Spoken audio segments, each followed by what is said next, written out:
बेनूर ते येवती रोपळे मार्ग आहे रोड हा. रोडची अवस्था बघा, 3 कोटी रुपये मंजूर आहे त्या रोडला.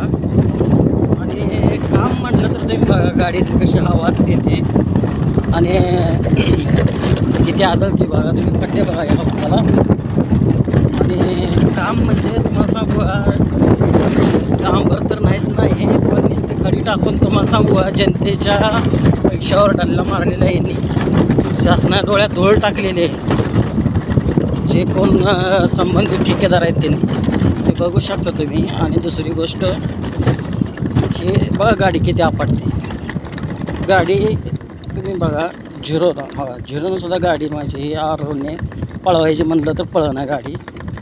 असं डांबर म्हणजे एवढं म्हणजे रस्ता एवढा निकृष्ट दर्जाचं केलेलं आहे ह्याने.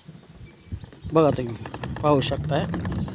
काय ह्या रस्त्याचं काय करायचं सांगा मला. ते खड्डे बघा, हां धड धड धड धड धड धड धड करते गाडी.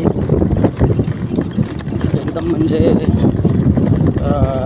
उच्च क्वालिटीचा रस्ता बनवलेला आहे, एकदम उच्च क्वालिटी.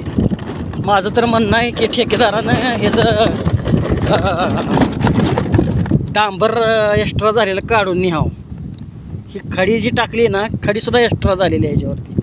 हे पाहू शकता तुम्ही काय अवस्था आहे रस्त्याची. 3 कोटी रुपये मंजूर आहेत या रोडला, कमी पण नाही आहेत. 3 कोटी रुपये. जर 3 रुपये अमाऊंट असती तर गोष्ट वेगळी होती. बघू शकता रस्त्याचं काम कसं झालं आहे. अतिशय उत्तम क्वालिटी झाली.